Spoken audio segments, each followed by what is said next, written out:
Hey everyone, and welcome back to another video, this time one that's not about 8.3 and one that is extremely important. Now, we have covered the Hong Kong situation in detail on our other channel, but judging by the comments on this channel, our second channel's audience just does not, it doesn't really overlap with this channel's audience, and most here think that I'm staying quiet on the topic. I'm not. Today we are going to be covering the entire situation, geopolitical context, you'll get some further reading, and just a lot of interesting stuff that I think is worth knowing, a follow-up in the situation as well as the impact on Blizzard, as it seems like things are a bit wild over there, with leadership not commenting and a spokesperson saying that they are currently assessing the issue. First though, if you're interested in this story, I highly recommend you read up on the actual Hong Kong situation, as well as the persecution and internment of the Uyghur population of Xinjiang province, where over 1 million people are being interned, and of the social credit score system that's being rolled out across the country there. Want a phone number? Well, as of December 1st this year, that will require a full facial scan that will go to a government database. If you say the wrong thing in social media over there, you'll lose social credit score that will impact your access to services, ability to rent, and your interest rates.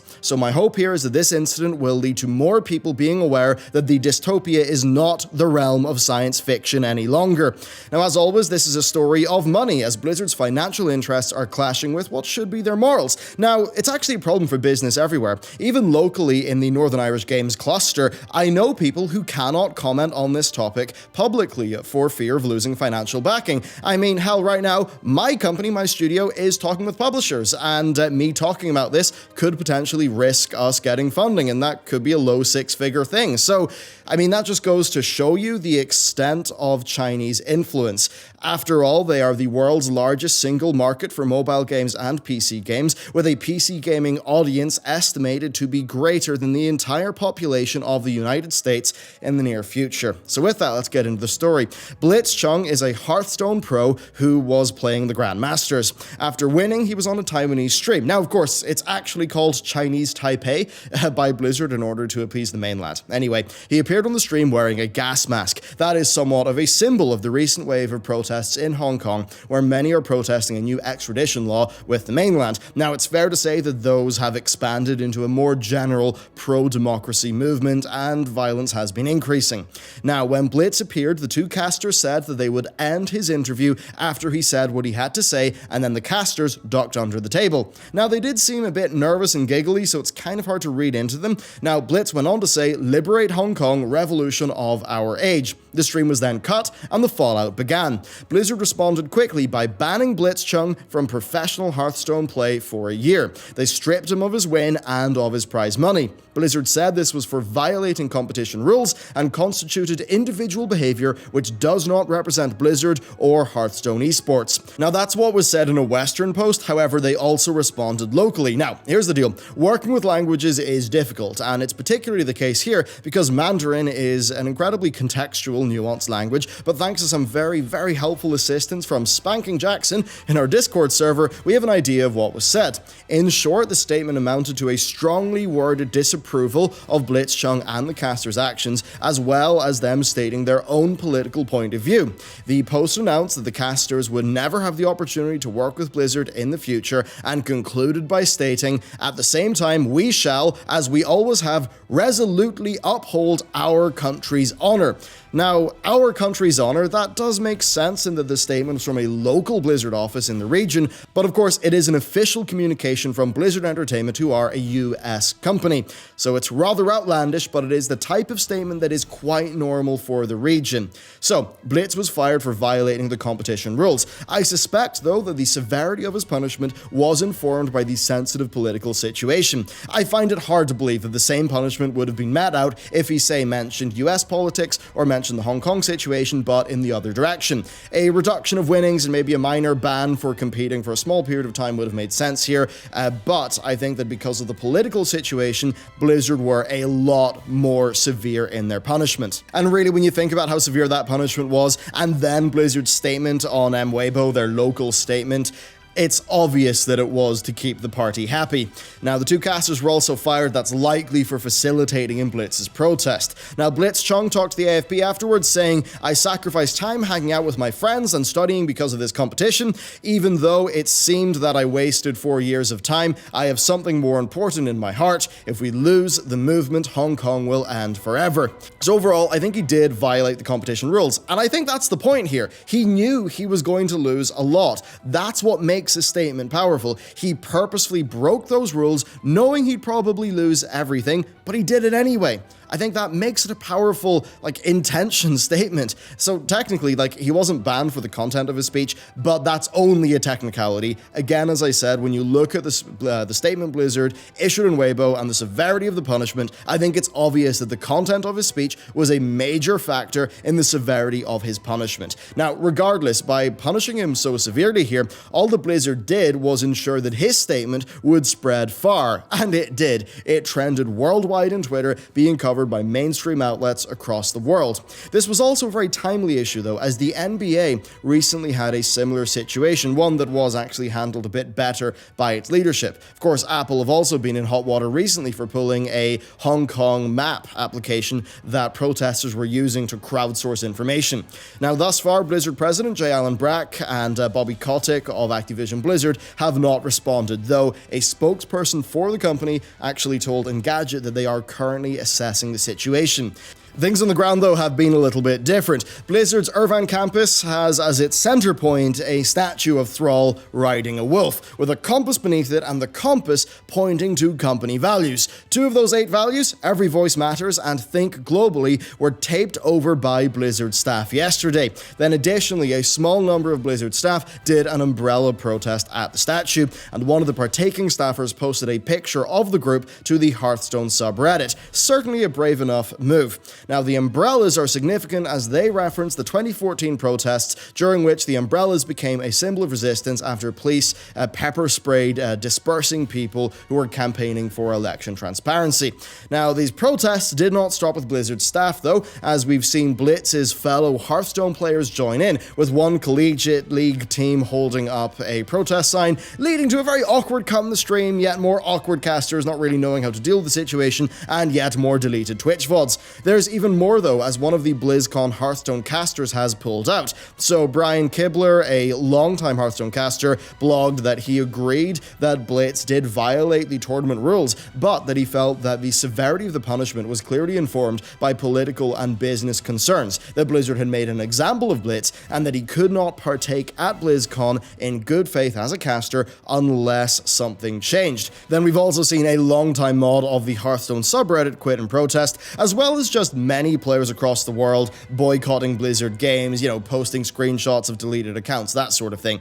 Next, though, we do have accusations of Blizzard blocking account deletions. Now, this came via a tweet that got a lot of traction. However, it was later proved to be false, with the original poster of that viral tweet tweeting a follow-up message saying that actually it wasn't the case, and Vice News testing, showing that accounts actually could be deleted, and I even had a success in deleting an account when I tested it, so it overall seems like that was either a temporary error or outage or something like that.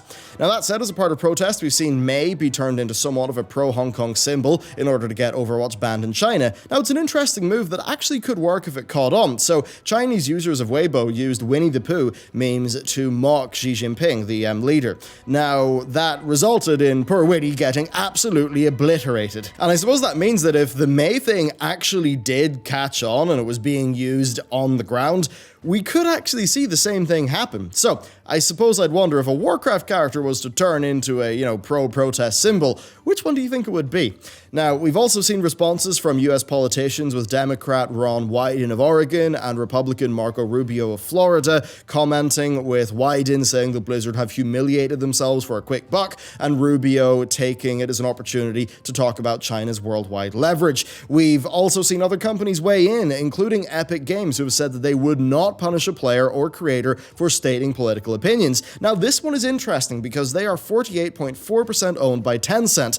Activision Blizzard are only 5% owned by Tencent. So what gives here? Well, here's the deal, I think anyway. Epic Games are a privately held company with founder Tim Sweeney being the majority shareholder. That means that Epic are not susceptible to the same market pressures that Activision Blizzard are. They simply don't have a stock that can drop. As for Blizzard though, well, Blizzard are a business unit of Activision Blizzard, and Activision Blizzard stock had a minor dip, but it's mostly holding its value. Why? Well, because the markets will have seen this to be the correct move. Indeed, much of this comes down to financial interests. China is big money, but it's not even that. What China really is growth. It's the fastest growing market for gaming and for esports. So that means that everyone is rushing for a slice of that pie, and the prevailing opinion there is that if you lose ground there now, it's going to cost you billions and billions in lost revenue in the future. Now, there are two more angles to this, though. One of them is financial, the other one is ethical. So Blizzard's leadership team has a fiduciary duty. This means they have a legal obligation to act in the best interest of their shareholders. Now, this could be part of why the decision was made.